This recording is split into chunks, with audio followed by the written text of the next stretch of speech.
राम राम भाई साहब स्टूडेंट हैं। आज हम शुरू करने जा रहे हैं दीपक रिवीजन मॉडल टेस्ट पेपर का जो फर्स्ट वाला पार्ट है बायोलॉजी का, उसका सेक्शन सी। इसमें हम करेंगे 3 मार्क्स वाले क्वेश्चंस। तो हम शुरू कर रहे हैं क्वेश्चन नंबर 26 से। देखिए क्वेश्चन नंबर 26 में हमसे क्या बोल रहा है, right brief notes on any two of the following. इनमें से कोई दो में से तीन में से कोई दो करने हैं। तो onset of puberty in a human female और सेमिनल वेसिकल्स और सी ए प्रोस्टेट ग्लैंड्स। तो इन तीन में से हमें कोई दो करने हैं। तो हम बात करते हैं onset of puberty in human female. तो इसका जो ए पार्ट है, तो बेसिकली इसमें क्या पूछा कि जो फीमेल्स होती हैं उनके अंदर प्यूबर्टी में क्या क्या चेंजेस देखने को मिलते हैं। तो देखिए हम यहाँ पे 2 ही पॉइंट कर लेते हैं, ज़्यादा तो कुछ करेंगे नहीं। तो होता क्या, मेंस्ट्रुअल साइकिल जो होती है, मेंस्ट्रुअल साइकिल इज इनिशिएटेड। तो फीमेल्स के अंदर मेंस्ट्रुअल साइकिल क्या हो जाती है, स्टार्ट हो जाती है। और जैसा कि आपको पता है कि फर्स्ट जो मेंस्ट्रुअल साइकिल होती है उसे हम क्या बोलते हैं, मेनार्क। और आप लोगों को बताना कमेंट सेक्शन में कि लास्ट मेंस्ट्रुअल साइकिल को हम क्या बोलते हैं। तो एक पॉइंट तो इसमें ये हो जाएगा, इनिशिएशन ऑफ मेंस्ट्रुअल साइकिल। दूसरा पॉइंट क्या हो जाएगा, एनलार्जमेंट ऑफ ब्रेस्ट। और तीसरा पॉइंट क्या हो जाएगा, growth of hairs around genital parts. और चौथा पॉइंट क्या हो जाएगा, skin becomes oily and pimples. तो ये 4 पॉइंट हमारे लिए क्या सफिशिएंट है। तो इसके बी पार्ट में क्या पूछा, सेमिनल वेसिकल्स के बारे में। सेमिनल वेसिकल्स, देखिए जो सेमिनल वेसिकल्स होती हैं ये हमारी क्या होती हैं, पेयर्ड ग्लैंड होती हैं, पेयर्ड ग्लैंड। और ये सीमन का 60 to 70% क्या करती हैं, कंपोज करती हैं। और इनके अंदर क्या होता है, फ्रक्टोज होता है और क्या होते हैं, प्रोस्टाग्लैंडिन्स। और जो ये फ्रक्टोज होता है ये बेसिकली क्या करता है, एनर्जी प्रोवाइड करता है।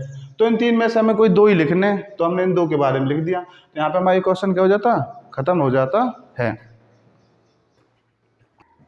तो नेक्स्ट जो हमारा क्वेश्चन नंबर 27 है, इसमें हमसे पूछा what is the cause of discontinuous synthesis of DNA on one of the parental strands of DNA.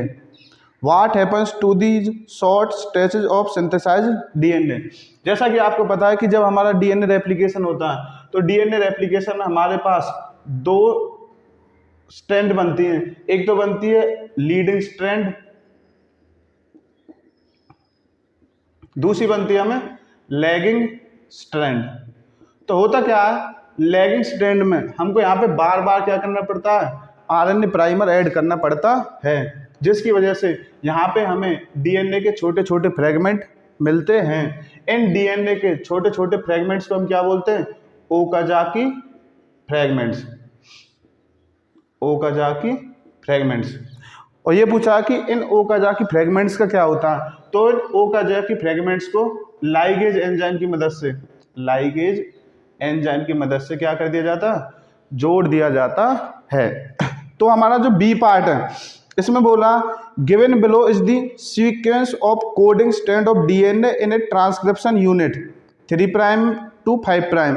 तो देखिए हमें जो सीक्वेंस दे रखा है, ये दे रखा AATGCAGCTATTAGG। इसके कॉम्प्लीमेंट्री बताना कि हमारे इसके कॉम्प्लीमेंट्री क्या स्ट्रैंड बनेगा। देखिए जैसे कि हमें पता है कि 4 ग्राफ के रूल के अकॉर्डिंग ए के साथ क्या बाइंड करता है, टी, जी के साथ क्या बाइंड करता है, सी। तो हमें यही यहाँ पे फॉलो करना। ए के नीचे क्या आएगा, टी, ए, जी के नीचे क्या आएगा, सी के नीचे क्या आएगा, जी, और ए के नीचे टी, जी के नीचे सी के नीचे जी, टी के नीचे ए के नीचे टी के नीचे ए, टी के नीचे ए के नीचे टी, जी के नीचे सी, जी के नीचे सी। यहाँ पे इसका क्या 5 प्राइम कॉम्प्लीमेंट्री है, तो इसका अपोजिट में क्या हो जाएगा 3 प्राइम, और 3 प्राइम के अपोजिट में क्या हो जाएगा 5 प्राइम। तो दूसरे पार्ट में हमें क्या पूछा, इसका mRNA सीक्वेंस क्या बनेगा। तो चलिए इसका mRNA सीक्वेंस देख लेते हैं। पहले इसका एक बार यहाँ पे लिख लेते हैं, T A C G, T C G, A T A T C. तो देखिए यहाँ पे टी, जैसा कि हमें पता आरएनए में क्या होता है, ए की जगह पे क्या ए के सामने क्या बाइंड होता है, यू बाइंड होता है, क्योंकि थायमिन की जगह पे क्या होता है यहाँ पे यूरेसिल होता है। तो टी के नीचे क्या आएगा ए, टी के नीचे क्या आएगा ए के नीचे क्या आएगा यू, सी के नीचे क्या आएगा जी, जी के नीचे क्या आएगा सी, टी के नीचे क्या आएगा ए, सी के नीचे क्या आएगा जी, जी के नीचे क्या आएगा सी, ए के नीचे क्या आएगा यू, टी के नीचे क्या आएगा ए के नीचे क्या आएगा यू सी सॉरी ए, और सी के नीचे जी, सी के नीचे जी। यहां पे हमारा क्या हो जाएगा, इसका mRNA का सीक्वेंस हो जाएगा। तो इसका जो सी वाला पार्ट है, इसमें हमसे पूछा what is DNA polymorphism, DNA polymorphism,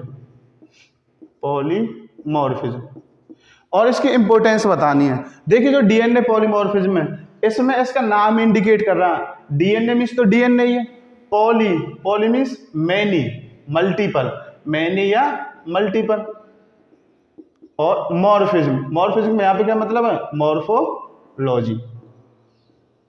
तो difference in shape and structure of DNA, shape and structure of DNA is known as in structure of DNA, इसी को हम क्या बोलते हैं, डीएनए पॉलीमॉर्फिज्म।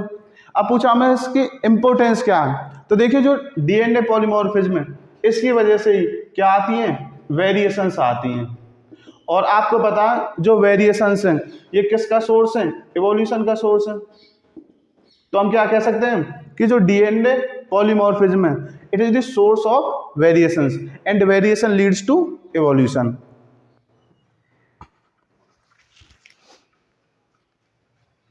नेक्स्ट हमारा क्वेश्चन नंबर 28।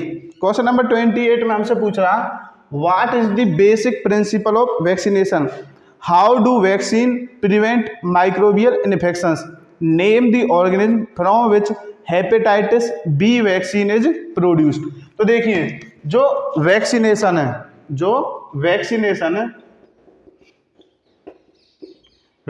है उसका जो बेसिक प्रिंसिपल है वो बेस्ड है मेमोरी पे।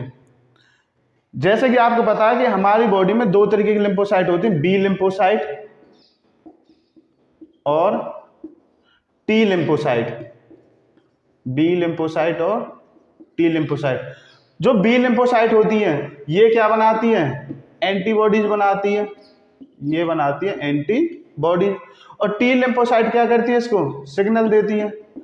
तो जो टी लिम्फोसाइट है, टी लिम्फोसाइट क्या करेगी, रिकॉग्नाइज करेगी कि ये पैथोजन बॉडी में पहले भी आया था, अब इसको रिकॉग्नाइज करने के बाद ये बी लिम्फोसाइट को क्या करेगी, इसको सिग्नल देगी कि आपको क्या बनानी है, एंटीबॉडीज बनानी है। तो जो हमारा वैक्सीनेशन है उसका जो बेसिक प्रिंसिपल है वो क्या, मेमोरी। किसकी memory, memory of immune system of our body, immune system of our body.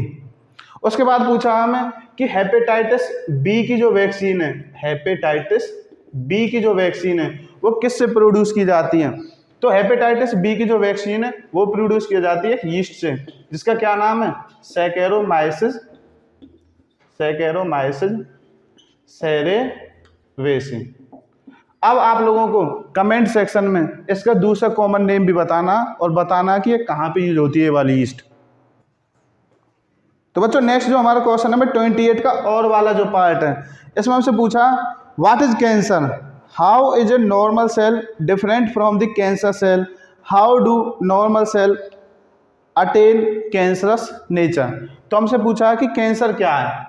तो देखिए कैंसर क्या, हम एकदम सिंपल लैंग्वेज में बात करें, सिंपल लैंग्वेज में बात करते हैं, कैंसर क्या, uncontrolled growth of cells in any body part, in any body part, उसको हम क्या बोलते हैं, कैंसर बोलते हैं। अब हमसे पूछा नेक्स्ट जो पार्ट है इसमें पूछा कि डिफरेंस बताना नॉर्मल सेल में और कैंसरस सेल में। तो एक साइड तो लिख लेते हैं हम नॉर्मल सेल, दूसरी साइड लिखते हैं हम कैंसरस सेल, कैंसरस सेल। तो जो नॉर्मल सेल होती है, ये जो नॉर्मल सेल है इसमें हमें एक प्रॉपर्टी देखने को मिलती है, कॉन्टैक्ट इनहिबिशन, कॉन्टैक्ट इनहिबिशन, इसके अंदर प्रॉपर्टी देखने को मिलती है। कैंसरस सेल इस प्रॉपर्टी को शो नहीं करती है। ध्यान रखना है, बहुत इंपॉर्टेंट पॉइंट है। कई बार क्या होता है कॉन्टैक्ट इनहिबिशन को सीधे 2 या 3 मार्क्स में पूछ लेता है कि व्हाट इज कॉन्टैक्ट इनहिबिशन। तो कॉन्टैक्ट इनहिबिशन की प्रॉपर्टी क्या होती है, जैसे ही हमारी न्यूली डिवाइडेड सेल्स पुरानी सेल्स के कॉन्टैक्ट में आती है तो पुरानी सेल उसको सिग्नल देती है कि अभी आपको आगे डिवाइड नहीं करना है। इसी को हम क्या बोलते हैं, कॉन्टैक्ट इनहिबिशन। तो कॉन्टैक्ट इनहिबिशन की जो प्रॉपर्टी है वो हमको नॉर्मल सेल्स में देखने को मिलती है, कैंसरस सेल के अंदर ये प्रॉपर्टी हमें देखने को नहीं मिलती है। दूसरी प्रॉपर्टी हमें क्या, कैंसरस सेल के अंदर हमें देखने को मिलती है मेटास्टेसिस की प्रॉपर्टी, मेटास्टेसिस की प्रॉपर्टी। जबकि जो ये मेटास्टेसिस प्रॉपर्टी है हमें नॉर्मल सेल के अंदर देखने को नहीं मिलती है। अब ये मेटास्टेसिस क्या होता है, जैसे जो हमारे कैंसर सेल है जिस बॉडी पार्ट में ओरिजिनेट हुई हैं वहाँ से बॉडी के अदर पार्ट्स में जाके फैलने लगती हैं, इसी प्रॉपर्टी को हम क्या बोलते हैं, मेटास्टेसिस। तो जो मेटास्टेसिस प्रॉपर्टी हमें कैंसर सेल में देखने को मिलती है, नॉर्मल सेल में देखने को नहीं मिलती है। तीसरी जो हमारी प्रॉपर्टी है, तो जो हमारी नॉर्मल सेल है उसके अंदर होते हैं प्रोटोऑन्कोजीन, प्रोटोऑन्कोजीन। कैंसर सेल में क्या होता है, ये प्रोटोऑन्कोजीन, प्रोटोऑन्कोजीन गेट कन्वर्टेड इनटू ऑन्कोजीन। अब ये ऑन्कोजीन क्या चीज है, ऑन्कोजीन क्या होता है, कैंसर कॉज करने वाले जीन को हम क्या बोलते हैं, ऑन्कोजीन। तो जो कैंसर सेल होती है उसमें प्रोटोऑन्कोजीन किस में कन्वर्ट हो जाते हैं, ऑन्कोजीन में, जो कि क्या कॉज करते हैं, कैंसर कॉज करते हैं। और जो हमारी कैंसर सेल है उसके अंदर में एक प्रॉपर्टी देखने को मिलती है, इंक्रीज टीलोमरेज एक्टिविटी। अभी टीलोमरेज क्या होता है, एक एंजाइम होता है जो सेल डिवीजन में हेल्प करता है, जो कि हमें किसके अंदर देखने को मिलता है, कैंसर सेल के अंदर। जो टीलोमरेज एक्टिविटी है ये हमको नॉर्मल सेल में देखने को नहीं मिलती है। तो यहाँ पे हमारे क्या हो जाएंगे, डिफरेंस हो जाएंगे किसमें, नॉर्मल सेल में और कैंसर सेल में। इसके बाद इससे एक पार्ट पूछा है और उस पार्ट में क्या बोल रहा है कि how do normal cell attain cancerous nature. तो जो ये नॉर्मल सेल है कैंसर सेल में कैसे कैसे कन्वर्ट हो जाती है। तो बेटा इसके बहुत सारे रीजन होते हैं, फिजिकल एजेंट,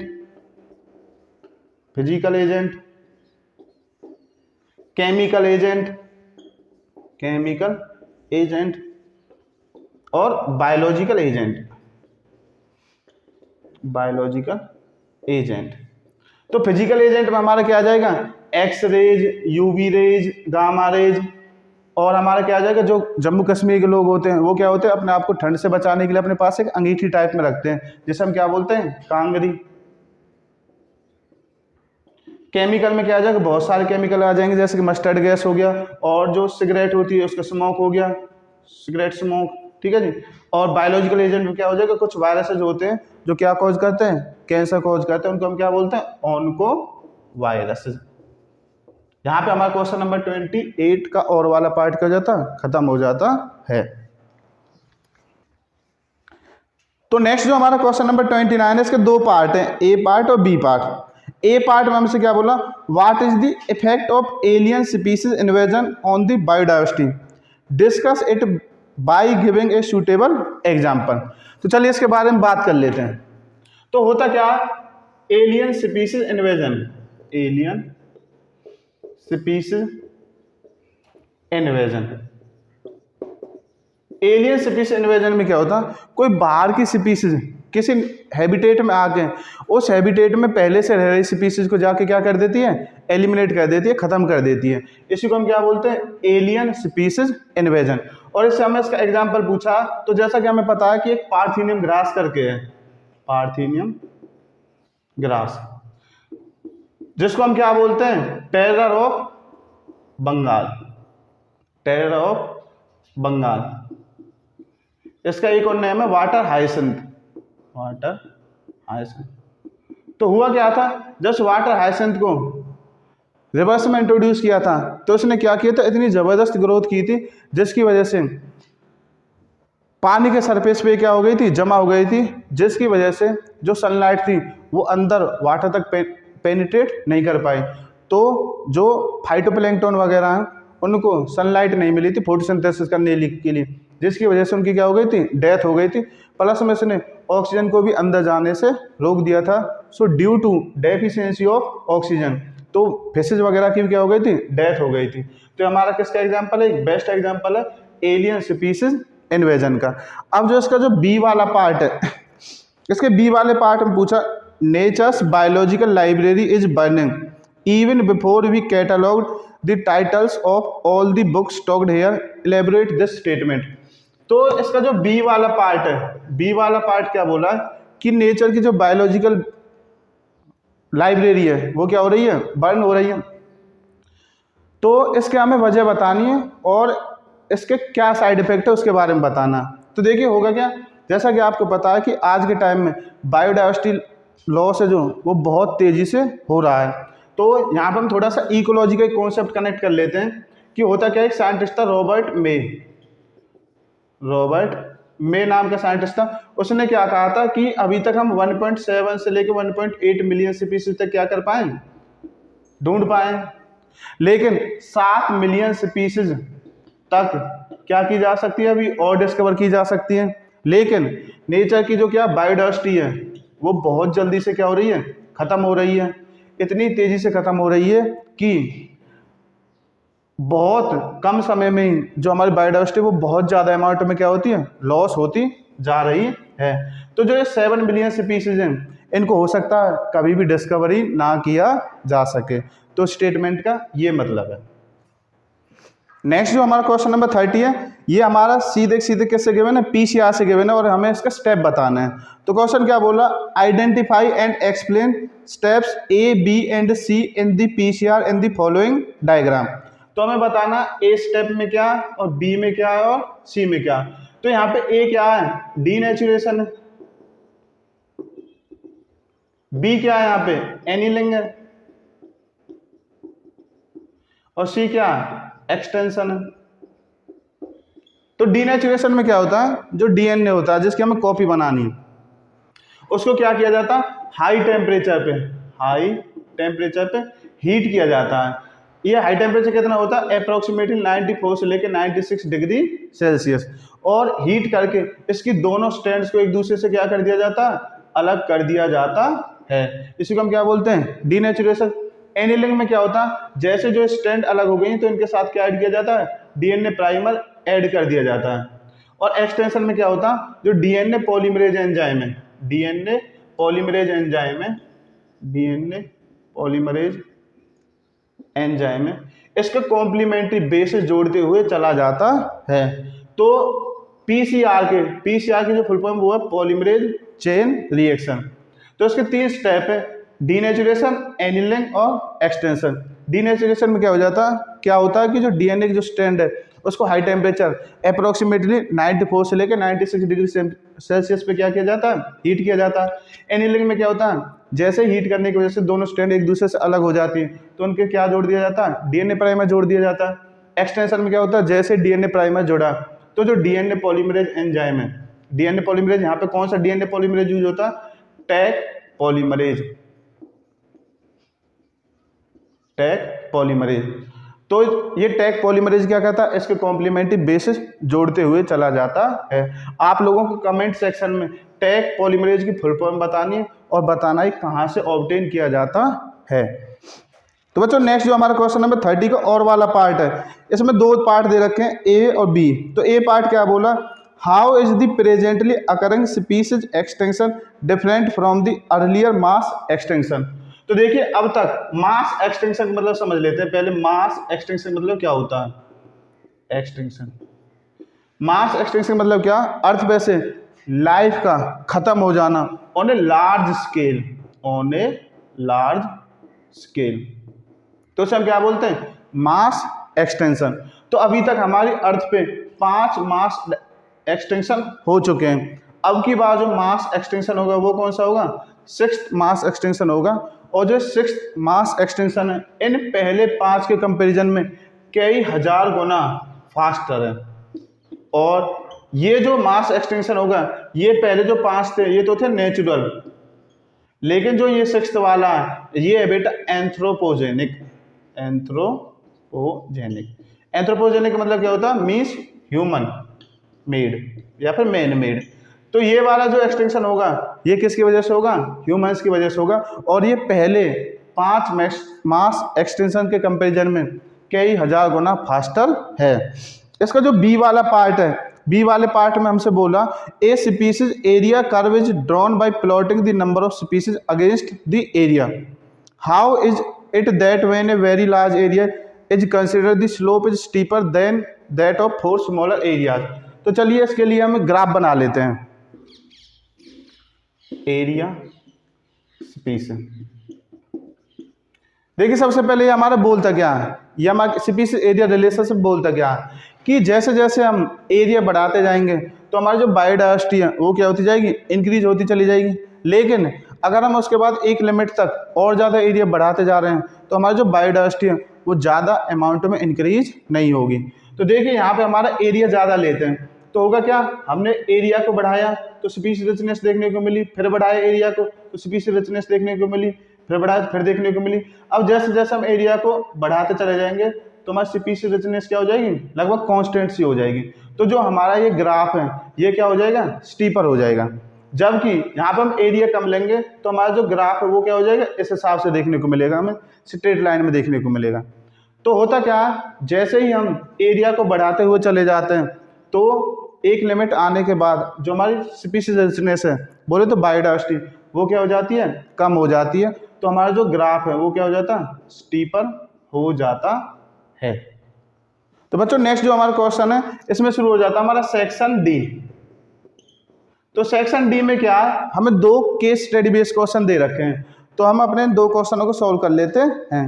तो क्वेश्चन नंबर 31, इसकी स्टेटमेंट क्या है? Diseases which get transferred from the parent to offsprings during the process of reproduction and development and follow the Mendelian laws are called genetic disorders. इसमें simply क्या बोल रहा है कि जो पेरेंट्स से ऑफस्प्रिंग्स में जो डिजीज ट्रांसफर होते हैं उनको हम क्या बोलते हैं? Genetic disorders. These disorders are related to chromosomes and genes. जाहिर सी बात है जो जेनेटिक डिसऑर्डर्स होंगे वो किससे रिलेटेड होते हैं? क्रोमोजोम्स और जीन से। One such most common genetic disorder cause hypogonadism in the male. This disorder is called due to the union of an abnormal abnormal egg, बोले तो XX and a normal sperm Y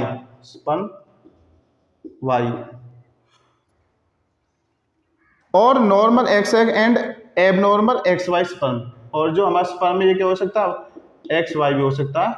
ये तो हमारा क्या normal, ये क्या abnormal. Such persons are sterile male with underdeveloped testes, usually long legs, obesity, mental retardation, sparse body hair with some female characteristics such as enlarged breast due to the presence of XX chromosomes। अब इसका जो first number question है इसमें हमसे क्या पूछा? Name disorder from which such a person is suffering from. तो इस डिसऑर्डर से जो पर्सन जो सफर कर रहा होगा उसका हमें क्या बताना? नाम बताना। तो ए पार्ट में क्या बताना? नाम बताना। तो इसमें क्या होगा बेटा? तो इस डिसऑर्डर को हम बोलेंगे Klinefelter syndrome. Klinefelter syndrome. B part में हमें क्या पूछा? This type of abnormality due to X chromosomes changes occur due to. तो हमें बताना कि एक जो डिसऑर्डर है वो किसकी वजह से होता है। तो देखिए हमें यहाँ पे एक छोटा सा कॉन्सेप्ट समझना पड़ेगा। देखिए होता क्या, ये हमारे पास होता है XX और XY। अंदर हमें क्या देखने को मिलता है XX, और मेल के अंदर क्या देखने को मिलता है XY। तो बेटा होता क्या है, जब गैमीट फॉर्मेशन होता है, गैमीट फॉर्मेशन के दौरान ये दोनों एलील एक दूसरे से क्या हो जाते हैं, अलग हो जाते हैं। तो इन्हीं के अलग होने को हम क्या बोलते हैं, डिसजंक्शन। डिसजंक्शन।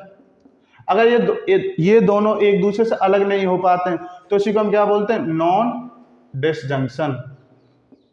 तो जो हमें सेकंड जो पार्ट पूछा, इसमें हमारा जो आंसर जाएगा वो क्या जाएगा, due to non disjunction. Non disjunction. तो नॉन डिसजंक्शन की वजह से हमें क्या देखने को मिलता है, क्लाइनफिल्टर सिंड्रोम। अब इसका जो सी वाला पार्ट है, इसमें क्या बोला, right the genotype of such a person. तो इस पर्सन का जो जीनोटाइप है वो क्या होगा, XXY। और दूसरा एक और पूछा है इसमें डी वाले पार्ट में, right number of chromosomes present in such A syndrome. तो होता क्या है यहाँ पे, क्या XXY, जबकि नॉर्मल के अंदर क्या होता है XX या फिर XY, लेकिन यहाँ पे क्या होता है, एक एक्स्ट्रा क्रोमोसोम आ जाता है। तो जैसा कि आपको पता है नॉर्मल के अंदर कितने क्रोमोसोम होते हैं, 46। तो यहाँ पे कितने क्रोमोसोम होते हैं, 47। नेक्स्ट जो क्वेश्चन नंबर 32 है, ये भी केस स्टडी बेस्ड क्वेश्चन है, इसको पढ़ लेते एक बार। क्या बोला, the overall ability of the host to fight the disease causing organism conferred by the immune system is called immunity. It is of two types. One type is non-specific type of defense which is accomplished by providing different types of barrier. The other type of immunity is pathogen specific. Immune responses in such a type of immunity are carried out with the help of two special types of lymphocyte. हाँ, ये जो two special type of lymphocyte जिनके बारे में बात कर रहा, ये हमारी बी लिम्फोसाइट और T lymphocyte. One of these lymphocytes produce protein called antibodies. तो जो हमारी बी लिम्फोसाइट होती है ये तो क्या करती है, एंटीबॉडीज प्रोड्यूस करती है, which counteract the pathogens when a host is exposed to antigens. Antibodies are produced in its body. Performed antibodies can also be administered to develop immunity in same cases. Sometimes the immune system shows exaggerated response to certain antigens. The substance to which an immune response is produced are called allergens. चलिए तो पूछ लेते हैं, देखिए पहला question क्या बोला, differentiate between active and passive immunity. तो एक्टिव इम्यूनिटी और पैसिव इम्यूनिटी में डिफरेंस बताना। पैसिव इम्यूनिटी तो होता क्या है बेटा, जो एक्टिव इम्यूनिटी होती है इसमें तो क्या होती है, बॉडी जैसे ही पैथोजन के कांटेक्ट में आती है, पैथोजन के कांटेक्ट में आती है तब जाके क्या बनाती है, एंटीबॉडीज बनाती है। जबकि पैसिव इम्यूनिटी में क्या होता है, प्री फॉर्म्ड मीन्स बनी बनाई एंटीबॉडीज दी जाती हैं। Pre formed antibodies are given. जैसे कि फॉर एग्जांपल कोलेस्ट्रम, जो मदर्स मिल्क होता है उसे हम क्या बोलते हैं, कोलेस्ट्रम। तो जो कि क्या होता है, IgA एंटीबॉडी क्या होता है, रिच होती है उसमें। और क्या होता है हमारा एंटी वीनम, तो सांप वगैरह के काटने पे जो दवाई दी जाती है उसमें क्या होती है, प्री फॉर्म्ड एंटीबॉडीज होती हैं। जो एक्टिव इम्यूनिटी होती है वो हमारी क्या होती है बेटा, स्लो होती है। जबकि जो पैसिव इम्यूनिटी होती है ये क्या होती है, फास्ट होती है। तो ये हमारे एक्टिव इम्यूनिटी और पैसिव इम्यूनिटी में क्या डिफरेंस है। नेक्स्ट हमारा क्या, व्हाट आर इंटरफेरेंस। तो इंटरफेरेंस क्या होते हैं बेटा, ये हमारे केमिकल्स होते हैं, chemicals which are produced by virus infected cell, which are produced by virus infected cells, virus infected cells। तो होता क्या, जब हमारी किसी भी सेल पे कोई भी वायरस अटैक करता है तो हमारे जो सेल हैं वो अपने आसपास की सेल्स को सिग्नल देने के लिए कुछ केमिकल्स रिलीज करती है। इन केमिकल्स को हम क्या बोलते हैं, इंटरफेरेंस। नेक्स्ट हमारा name the antibody found in colostrum. तो जैसा कि मैं आपको अभी पहले बता चुका हूं यहाँ पे कि जो कोलेस्ट्रम होता है उसमें कौन सी एंटीबॉडीज होती हैं, IgA। Next what are allergens. Allergens का जो आंसर है इसमें गिवन है हमारे लास्ट वाली लाइन में, the substance to which immune response is produced are called allergens. Means वो कोई भी सब्सटेंस जो हमारी बॉडी के अंदर इम्यून रेस्पॉन्स प्रोड्यूस कर सके उसे हम क्या बोलते हैं, एलर्जेंस। तो यहाँ पे हमारे केस स्टडी बेस्ड क्वेश्चन भी खत्म हो जाते हैं। यदि आप लोग चाहते हैं कि लॉन्ग आंसर टाइप जो 5-5 नंबर वाले क्वेश्चन उनकी भी वीडियो बनाई जाए, तो इस बात को हमें आप कमेंट सेक्शन में बता सकते हैं। इसी के साथ हमारी आज की वीडियो यहाँ पे समाप्त होती है। राम राम सारे भाइयों।